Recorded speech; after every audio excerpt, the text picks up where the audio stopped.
Hello दोस्तों, इस video में हम आपको बताएंगे कैसे आप अपने बिजली के बिल को कम कर सकते हैं। बिजली हमारी मूलभूत आवश्यकताओं में से एक है। इसके बिना हम अपने जीवन की कल्पना भी नहीं कर सकते। डिमांड बढ़ने और सीमित संसाधनों की वजह से बिजली प्रतिवर्ष महंगी होती जा रही है।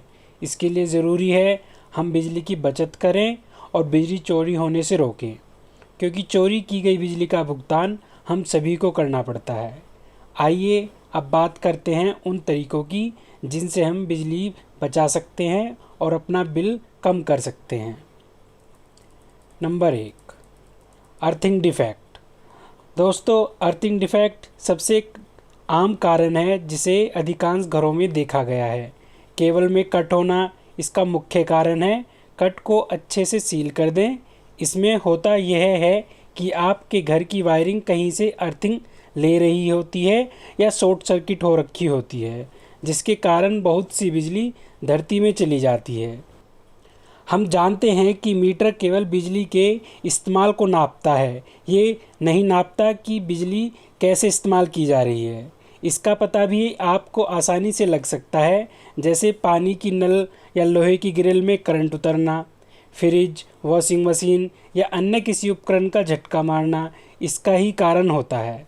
तो अगली बार जब कभी आपको घर पर बिजली का झटका लगे तो समझ जाना कि यह झटका आपको महंगा पड़ रहा है और तुरंत किसी लोकल इलेक्ट्रिशियन से इसकी जांच करवाएं, वरना इससे आपको जान माल का खतरा हो सकता है। पॉइंट नंबर 2, लेकिन स्टेबलाइज़र का इस्तेमाल हम वोल्टेज को एक समान करने के लिए करते हैं, लेकिन स्टेबलाइज़र बिजली को लगातार खींचता रहता है। आपका घरेलू बिजली कनेक्शन तो 2 किलोवाट का है, पर आपने स्टेबलाइज़र 5 किलोवाट का लगा रखा है, जो कि मीटर के लिए ओवरलोड इस्तेमाल है, जिससे मीटर अधिक रीडिंग देता है। लो वोल्टेज की प्रॉब्लम बिजली घर से नहीं होती, ये प्रॉब्लम होती है आपके लोकल ट्रांसफार्मर से। तो अगर आपके घर में लो वोल्टेज की समस्या है तो इसकी शिकायत बिजली घर पर लिखित में करें और इसका स्थायी समाधान करवाएं और अधिक बिल देने से बचें। वैसे भी स्टेबलाइज़र का इस्तेमाल गैर कानूनी है। पॉइंट नंबर 3,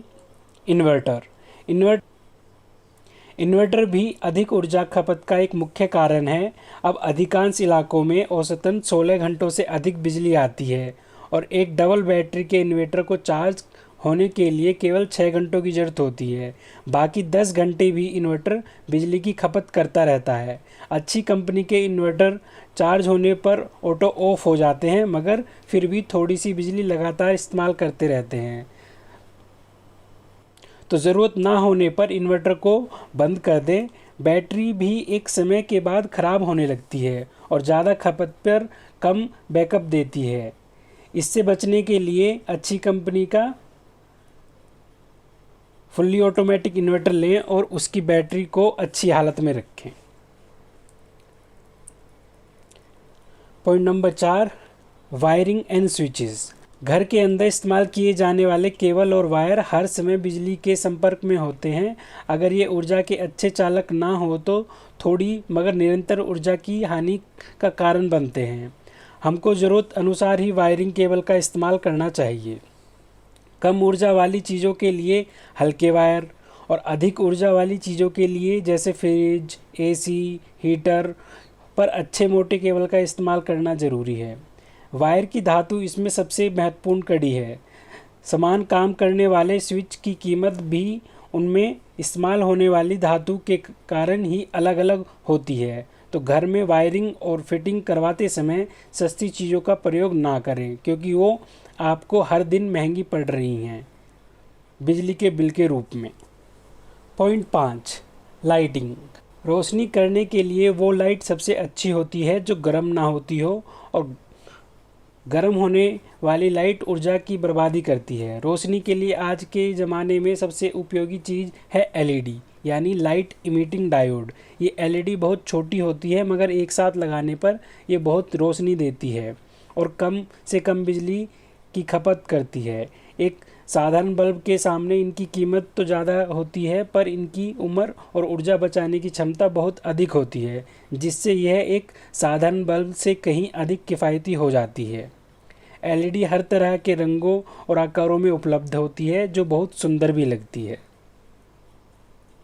इसके इस्तेमाल से आप अपने बिजली के बिल को बहुत हद तक कम कर सकते हैं। Point 6, star rating.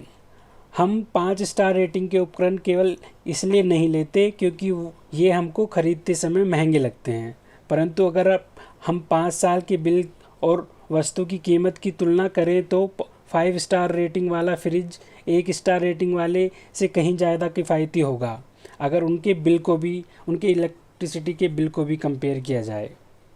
उदाहरण के लिए मानो आपने एक एसी लिया 1 स्टार रेटिंग जिसकी कीमत होगी 30,000, वहीं 5 स्टार रेटिंग के एसी की कीमत होगी 35,000, यानी 5,000 महंगा, परंतु बराबर इस्तेमाल पर 1 महीने में 1 स्टार और 5 स्टार के बिल में लगभग 300 से 400 रुपये तक का अंतर आता है। अगर आप साल में 6 महीने एसी का इस्तेमाल करते हैं तो लगभग 3 साल में ही आप 5,000 रुपये बचा लेंगे। और एसी जैसी चीज़ तो सालों साल चलने के लिए ही खरीदी जाती है। Point 7, curtains. पर्दों का काम केवल नज़रों को रोकना नहीं होता, पर्दे और भी बहुत से काम करते हैं। पर्दे घर के अंदर स्थिर तापमान बनाए रखने में बहुत उपयोगी होते हैं। सर्दियों में ठंडी हवा को रोकते हैं, वहीं गर्मियों में गर्म हवा को।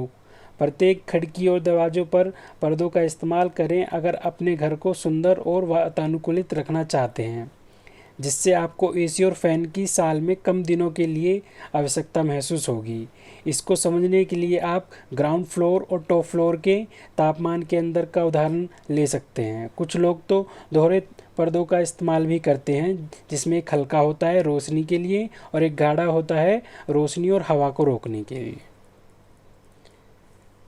पॉइंट 8, एमसीबी यानी मिनिएचर सर्किट ब्रेकर। इनका इस्तेमाल करने से घर में हो रहा वोल्टेज ड्रॉप और शॉर्ट सर्किट के नुकसान के साथ साथ अचानक अधिक ऊर्जा की खपत में आए बदलाव को भी रोका जा सकता है। एमसीबी का इस्तेमाल आपके जान माल के नुकसान को रोकता है। घर के मेन बोर्ड में एमसीबी का इस्तेमाल ज़रूर करें और ज़्यादा से ज़्यादा इसका इस्तेमाल करें। Point 9, listen and feel. आवाज़ करने और गर्म होने वाले विद्युत उपकरण को तुरंत बदल दें। अगर आपकी ट्यूबलाइट, एसी, फ्रिज अधिक आवाज़ कर रहे हैं तो इसका मतलब है वो अत्यधिक ऊर्जा की खपत कर रहे हैं। वैसे ही अगर टीवी, वॉशिंग मशीन, कंप्यूटर गर्म हो रहे हैं तो वो भी ऊर्जा को बर्बाद कर रहे हैं, जिससे आपका बिल अधिक आ रहा है। ऐसे सभी उपकरण जो अधिक गर्म हो रहे हैं या अधिक आवाज़ कर रहे हैं उनको सर्विस या बदल देने की ज़रूरत है। Point 10, servicing. इंसान हो या मशीन, हर किसी को देखभाल की ज़रूरत होती है। गंदे महकदार फ्रिज की ठंडी करने की क्षमता कम हो जाती है, वैसे ही पंखों की पंखुड़ियों पर जमा धूल उसकी रफ्तार को कम कर देती है।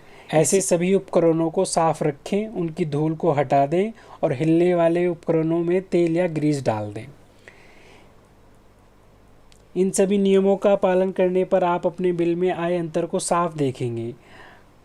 खराब उपकरणों का इस्तेमाल करके आप बिजली विभाग को खूब कोस सकते हैं, पर उससे बिल कम नहीं होगा। ऊर्जा की बचत करें, तभी ये किफ़ायती होगी। आज के समय में कोई भी वस्तु फ्री नहीं होती। चोरी की जा रही बिजली का भुगतान भी आम जनता को ही करना पड़ेगा। तो अगर कोई बिजली चोरी कर रहा है तो उसकी शिकायत तुरंत विभाग से करें, आपकी जानकारी गुप्त रखी जाएगी। जनहित में बिजली बचाएं। धन्यवाद।